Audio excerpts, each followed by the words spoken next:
할렐루야, 아멘. 반갑습니다. 오늘은 창세기에 대해서 볼 텐데요. 창세기에 들어가기 앞서서 성경 66권 중에 가장 중요한 책이 창세기입니다.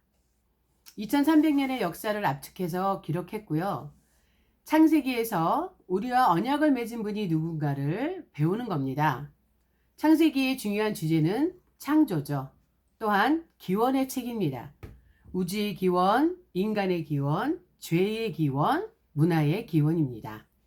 성경적으로는 역사관과 세계관, 가치관이 시작되죠. 모든 사람들은 하나님을 믿을 때 뭔가 자꾸 받으려고만 하는 것부터 문제가 생긴 겁니다. 성경을 아는 목적은 하나님을 경외하기 위해서고, 궁극적인 복은 하나님을 아는 데서 오는 겁니다. 그러면 성경을 읽고 보고 해야 하는데 편식하면 안 되겠죠. 연대기 순으로 읽어야 되고요. 성경 전체에는 하나님과 사람과 사탄의 이야기가 있습니다. 또한 성경 안에는 역사가 있습니다. 두 번째는 약속이 있습니다. 이걸 언약이라고도 합니다. 세 번째는 하나님의 명령이 있고요. 네 번째는 예언이 있습니다. 이미 이루어진 예언과 장차 이루어질 예언이 있죠. 다섯 번째는 지혜가 있습니다. 의롭게 공평하게 하는 지혜. 여섯 번째는 교훈이 있는데요. 혹독한 대가를 지불하고 남긴 교훈입니다. 일곱 번째는 찬양이 있습니다. 찬양과 시가 들어 있습니다. 예를 들어서 시편 같은 거죠. 이렇게 7가지가 성경에 들어 있는데요. 말씀을 보면서 이 모두를 깨달아야 됩니다. 기독교는 하나님과의 약속인데 오래된 약속, 구약과 신약이 있습니다. 성경에서 말하는 약속이란 시내산 언약인 레위기를 말합니다. 하나님의 무로부터 유로의 천지창조를 통한 우주와 역사, 전체의 궁극적 기원은 물론 첫 인간인 아담의 범죄로부터 비롯된 인간의 죄의 기원과 하나님의 심판의 필연성, 그리고 역설적으로 죄로부터 비롯된 하나님의 구원 역사의 시작, 고대 인류의 끝없는 타락과 노아 대홍수, 그리고 문화와 언어가 결정적으로 혼합해진 바벨탑 사건 등이 연이어 기록이 됐습니다. 창세기 전반부의 기본 주제는 한마디로 당신을 향한 인간의 범죄와 그로 인한 전 우주의 혼돈에도 불구하고 여자의 후손인 동시에 제2위 성자 하나님이신 그리스도를 통한 구속의 법을 세우시고, 그 후에도 한 번 죄성에 물들은 인간의 끝없는 배반과 타락에도 불구하고 장차 그리스도가 나실 형통이요 동시에 구속을 통한 구원의 약속의 옛 형태, 곧 구약을 부여받은 이스라엘 민족을 태초로부터 끊임없이 선택하시고 구별하시고 보존하여 오신 하나님의 섭리와 사역을 기록했습니다. 우리는 창세기의 핵심 내용 자체, 즉 창세기가 그 근본 내용으로 담고 있는 여러 기원 문제는 그 자체로도 참으로 매우 큰 의의를 갖고 있음을 기억해야 합니다. 이 같은 사실은 그 어떤 이유로도 결코 간과되어서는 안 됩니다. 간과된다는 건 대충 보아 넘어간다, 이런 뜻입니다. 그러면 왜 우리는 구약을 꼭 알아야 할까요? 구약을 알아야 내가 죄인인 걸 깨달을 수 있기 때문입니다. 성경에 구약이 기록된 이유에 대해서 한번 보겠습니다. 고린도전서 10장 1절부터 11절까지인데요. 그 중에서 9절부터 읽겠습니다. 그들 가운데 어떤 사람들이 주를 시험하다가 뱀에게 멸망하였나니 우리는 그들과 같이 시험하지 말자. 그들 가운데 어떤 사람들이 원망하다가 멸망시키는 자에게 멸망하였나니 너희는 그들과 같이 원망하지 말라. 그들에게 일어난 이런 일은 본보기가 되고 또한 말세를 만난 우리를 깨우치기 위하여 기록되었느니라. 아멘. 창세기는 1부와 2부로 나눠져 있는데 1부는 1장부터 11장까지를 1부라고 합니다. 일부는 원 역사를 다룹니다. 하나님의 창조, 뱀의 유혹과 인간의 타락, 노아시대 홍수, 바벨탑 사건과 민족들의 분산을 다루는 내용이고요. 제2부로는 족장들의 신앙과 정기, 12장부터 50장까지를 다루는데요. 아브라함의 신앙과 거룩한 생활에 조카 롯이 연결이 되어 있죠. 이삭의 복된 생애는 이스마엘이 연결되어 있고요. 야곱의 험난한 생애는 에서와 연결이 되어 있습니다. 요셉의 꿈과 성취는 유다 이야기이고요. 언약의 주체를 알게 합니다. 창조를 믿지 못하면 신앙 고백을 할 수 없습니다. 아멘. 성경을 읽을 때는 성경에 나와 있는 제목이 있어요. 예를 들어서 창세기의 1장에 보면 천지창조라는 제목이 나와 있죠. 이 제목은 1장에서 무엇을 말하고자 하는지를 알려주는 겁니다. 그래서 우리가 말씀을 볼 때는 제목을 먼저 읽고 1절을 읽으시면 되겠습니다. 자, 1장 천지창조 1절입니다. 태초에 하나님이 천지를 창조하시니라. 아멘. 태초에 하나님이라는 태초라는 말이 나와 있죠. 이는 천지창조의 시점, 곧 하나님께서 우주 공간 자체와 우주 만물의 구성 재료가 될 모든 기본 물질들을 무에서 유로 동시에 섬광처럼 생겨나게 하신 원천적 창조 사건이 일어난 때를 가리키는 말이며, 즉 인간 역사의 시작을 알리는 것입니다. 천지창조의 주체가 하나님이심을 보여주며 앞에 천지가 언제 창조되었는지를 밝히는 데 이어서 천지를 누가 창조했는지를 밝힙니다. 아멘. 2절입니다. 땅이 혼돈하고 공허하며 흑암이 깊은 위에 있고 하나님의 영은 수면 위에 운행하시니라. 아멘. 혼돈하고 공허했다라는 말은 모든 구성 물질이 동시에 한 덩어리로서 이제 갓 무에서 유로 창조되었으나 아직 그 세부적 조성 사역은 이루어지지 않았던 원시지구의 상태를 묘사한 표현입니다. 또한 여기서 보니까 흑암이 깊음 위에 있다 이런 말씀이 있죠. 본 구절은요. 지구와 구성 물질이 아직 한데 뒤엉켜 실로 깊이를 가늠할 수 없는 거대한 액체 상태를 이루고 있는 그 위에 흑암만이 뒤덮고 있었던 모습을 말하는 겁니다. 2절에 또 보니까 운행하시니라 이런 말씀도 있어요. 액체 상태인 원시 지구의 표면 위를 깊은 관심과 애정을 가지고 부드럽게 휘돌고 계시는 성령님의 모습을 담백하고도 장엄하고 무게 있게 잘 묘사한 것으로 표현되고 있는 것입니다. 아멘. 3절입니다. 하나님이 이르시되 빛이 있으라 하시니 빛이 있었고, 하나님이 이르시되 라는 3절의 말씀에 빛이 있으라 이렇게 말씀하셨잖아요. 흑암 가운데 있던 지구를 밝히는 어떤 빛이었을 것이라는 거죠. 첫째 날 창조된 그 빛을 강조하고 있는 것은 하나님께서 처음으로 창조하셨다는 의미에서도 중요하지만 그 빛은 분명 모든 창조 생명의 근원이었을 것이며 또한 시간 질서의 근원이었을 것입니다. 그 빛을 통하여 낮과 밤이 생겨났고 이후에 모든 자연계와 생물계가 생겨났기 때문입니다. 그래서 하나님은 바로 그 빛을 보시고 기쁨을 느끼셨다는 겁니다. 아멘. 1장 4절입니다. 빛이 하나님이 보시기에 좋았더라. 빛과 어둠을 나누사 하나님이 빛을 낮이라 부르시고 어둠을 밤이라 부르시니라. 저녁이 되고 아침이 되니 이는 첫째 날이니라. 아멘. 밤, 낮, 낮과 밤을 만드셨다 이렇게 말씀하셨잖아요. 하나님께서 빛과 어둠을 나누시고 이를 각각 낮과 밤이라 칭하셨던 것은 큰 의미를 지닙니다. 왜냐하면 창조는 물론 어떤 것에 이름을 부여하는 행위는 그것에 대한 모든 권리가 행위자 자신에게 있음을 나타내기 때문입니다. 따라서 본문은 낮도 주의 것이요 밤도 주의 것이라 라는 시편 74편 16절에 나와 있는 말씀처럼 말씀의 확실한 근거가 되는 겁니다. 아멘. 6절입니다. 하나님이 이르시되 물 가운데 궁창이 있어 물과 물로 나뉘라 하시고 하나님이 궁창을 만드사 궁창 아래의 물과 궁창 위의 물로 나뉘게 하시니 그대로 되니라. 아멘. 궁창이라는 말은 히브리어로 라키아라고 하는데요. 얇게 펴서 길게 늘어뜨린다는 뜻이래요. 고대 히브리인들은요, 하늘의 기둥이 떠받쳐 있어서 거기에 문들이 나 있고 그것으로 비나 눈이 내린다고 생각했다고 합니다.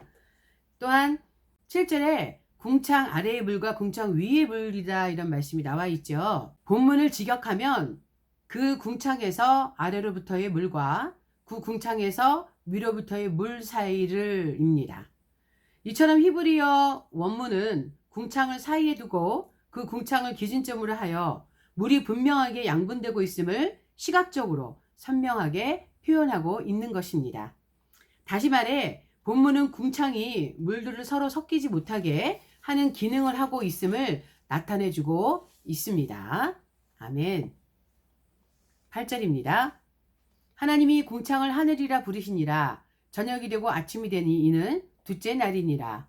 하나님이 이르시되 천하의 물이 한 곳으로 모이고 묻이 드러나라 하시니 그대로 되니라. 아멘. 한 곳으로 모였다 이런 말씀이 있죠. 본문은 천하의 모든 물들이 한 곳으로 모여 하나의 바다를 이루었다는 의미가 아니라 일제히 동일하게 함께 모이게 되었음을 의미한다고 볼 수 있습니다. 물들은 물들끼리 서로 모이게 되어 땅과 경계를 이름으로써 자기의 영역을 지키게 되는 거죠. 하나님께서 물의 경계를 정하심으로 사람들에게 해를 끼치지 못하게 하시고 물의 영역을 고정시키심으로 자연의 질서를 정하신 것입니다. 또한 묻이 드러남으로 식물이 자랄 여건이 마련되고 있는 거예요. 아멘입니다. 10절입니다. 하나님이 묻을 땅이라 부르시고 모인 물을 바다라 부르시니 하나님이 보시기에 좋았더라. 하나님이 이르시되 땅은 풀과 씨 맺는 채소와 각기 종류대로 씨 가진 열매 맺는 나무를 내라 하시니 그대로 되어 땅이 풀과 각기 종류대로 씨 맺는 채소와 각기 종류대로 씨 가진 열매 맺는 나무를 내니 하나님이 보시기에 좋았더라. 아멘. 땅이 무엇을 내었다라고 지금 12절에서 말하고 있잖아요. 온 하나님의 명령에 신속히 순종하여 단시간에 식물이 크게 자라나는 역동성을 보여주는 겁니다. 실제로 창조지 3일의 식물들은 겨우 싹만 낸 것이 아니라 오늘날 우리가 보는 바와 같이 이보다 훨씬 완벽하게 온갖 아름다운 유익한 식물들이 다 자란 상태로 존재하게 되었을 것입니다. 또한 열매 맺는 나무로는 하나님께서 주신 능력을 최선을 다해 능동적이며 지속적으로 열매를 맺기 위해 노력해야만 하는 거죠. 만약 이러한 노력이 부족하여 열매를 맺지 못하면 찍힘을 받아 불에 던져질 것이기 때문입니다. 마태복음 3장 10절에도 이렇게 말씀하고 계십니다. 이미 도끼가 나무 뿌리에 놓였으니 좋은 열매를 맺지 아니하는 나무마다 찍혀 불에 던져지리라. 아멘입니다. 13절입니다. 저녁이 되고 아침이 되니 이는 셋째 날이니라. 아멘. 셋째 날. 첫째 날에는 빛이 창조되었고 둘째 날에는 궁창이 창조된 데에 이어 셋째 날에는 식물이 창조되었죠. 즉 최초의 생명체가 제3일에 창조된 것입니다. 한편 진화론자들은요. 장구한 세월에 걸쳐 무기물이 합성을 거듭하여 최초의 생명체가 생겨났으며 이것이 바다에서 생성되었을 것으로 추측한다고 하는데요. 그러나 성경은 최초의 생명체가 완성된 형태로 창조 제3일에 땅에서 생겨났음을 밝힘으로써 진화론의 허구를 밝히는 바입니다. 아멘. 14절입니다. 하나님이 이르시되 하늘의 궁창에 광명체들이 있어 낮과 밤을 나누게 하고 그것들을 징조와 계절과 날과 해를 이르게 하라. 또 광명체들이 하늘의 궁창에 있어 땅을 빛이라 하시니 그대로 되니라. 하나님이 두 큰 광명체를 만드사 큰 광명체로 낮을 주관하게 하시고 작은 광명체로 밤을 주관하게 하시며 또 별들을 만드시고 하나님이 그것들을 하늘의 궁창에 두어 땅을 비추게 하시며 낮과 밤을 주관하게 하시고 빛과 어둠을 나누게 하시니 하나님 보시기에 좋았더라. 저녁이 되고 아침이 되니 이는 넷째 날이니라. 하나님이 이르시되 물들은 생물을 번성하게 하라. 땅 위 하늘의 궁창에는 새가 나르라 하시고 하나님이 큰 바다 짐승들과 물에서 번성하여 움직이는 모든 생물을 그 종류대로, 날개 있는 모든 새를 그 종류대로 창조하시니 하나님이 보시기에 좋았더라. 하나님이 그들에게 복을 주시며 이르시되 생육하고 번성하여 여러 바닷물에 충만하라. 새들도 땅에 번성하라 하시니라. 저녁이 되고 아침이 되니 이는 다섯째 날이니라. 하나님이 이르시되 땅은 생물을 그 종류대로 내되 가축과 기는 것과 땅의 짐승을 종류대로 내라 하시니 그대로 되니라. 하나님이 땅의 짐승을 그 종류대로 가축을 그 종류대로 땅에 기는 모든 것을 그 종류대로 만드시니 하나님이 보시기에 좋았더라. 하나님이 이르시되 우리의 형상을 따라 우리의 모양대로 우리가 사람을 만들고 그들로 바다의 물고기와 하늘의 새와 가축과 온 땅에 기는 모든 것을 다스리게 하자 하시고 아멘. 자, 26절에 우리의 형상을 따라 우리의 모양대로라는 말씀이 나오잖아요. 이 말씀은요, 우리라는 거는 성부, 성자, 성령님, 즉 삼위 하나님이라는 증거입니다. 하나님의 밀접한 협의와 상호 협조가 있었음을 나타내는 표현입니다. 천지 창조 사역에 있어 성부 하나님과 더불어 성령 하나님께서도 활동하셨음이 이미 밝혀져 있는데요. 후에 요한복음 저자가 성자 그리스도께서 창조 사역에 동참하셨음을 명백히 밝히고 있다는 사실에서도 확인이 됩니다. 자, 요한복음 1장 2, 3절에 보면요. 이렇게 나와 있어요. 태초에 말씀이 계시니라. 이 말씀이 하나님과 함께 계셨으니 이 말씀은 곧 하나님이시니라. 그가 태초에 하나님과 함께 계셨고 만물이 그로 말미암아 지은 바 되었으니 지은 것이 하나도 그가 없이 된 것이 없느니라. 아멘입니다. 또한 창세기 뒤에 11장 7절에도 보면요. 자, 우리가 내려가서 이런 말씀이 나와요.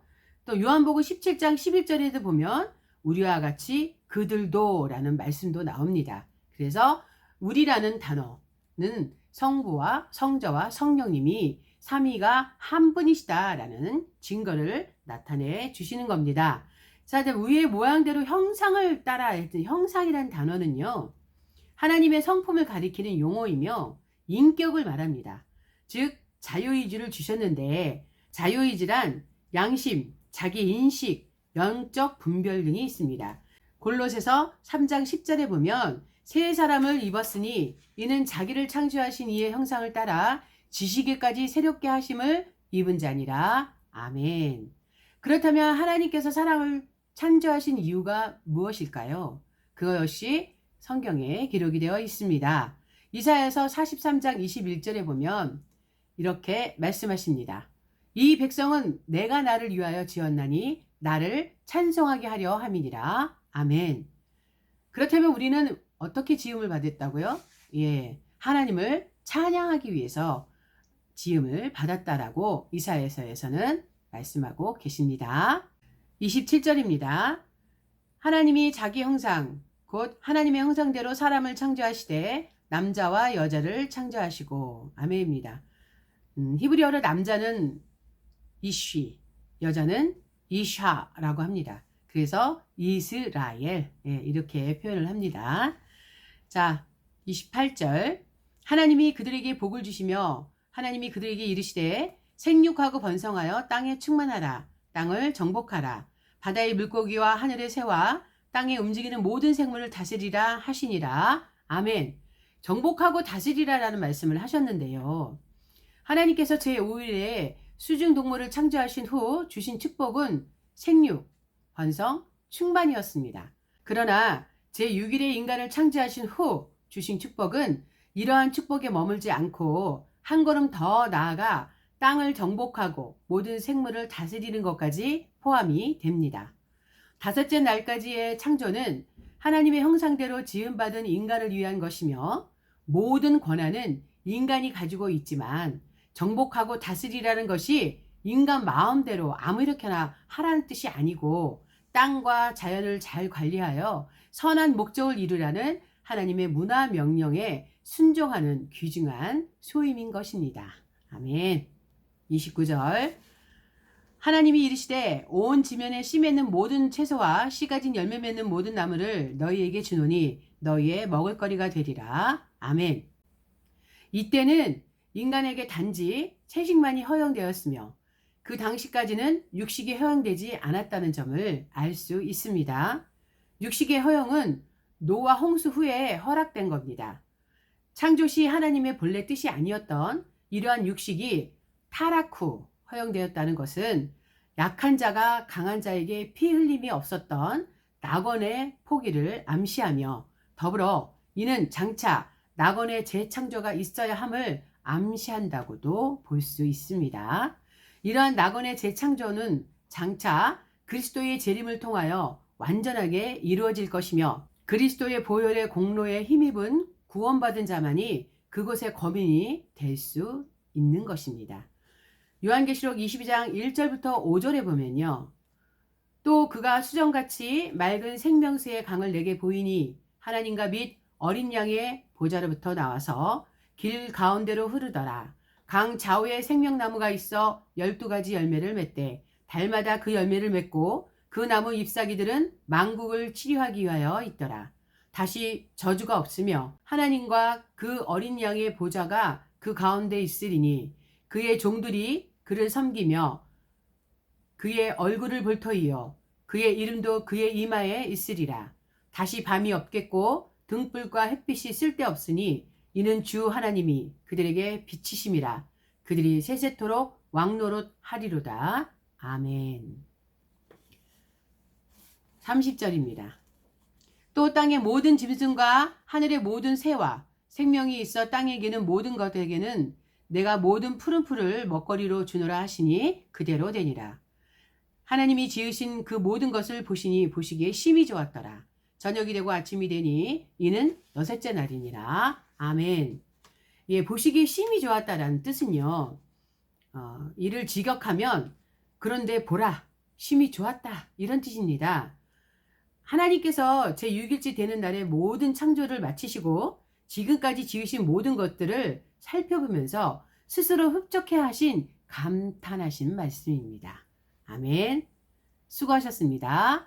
다음에 뵙겠습니다.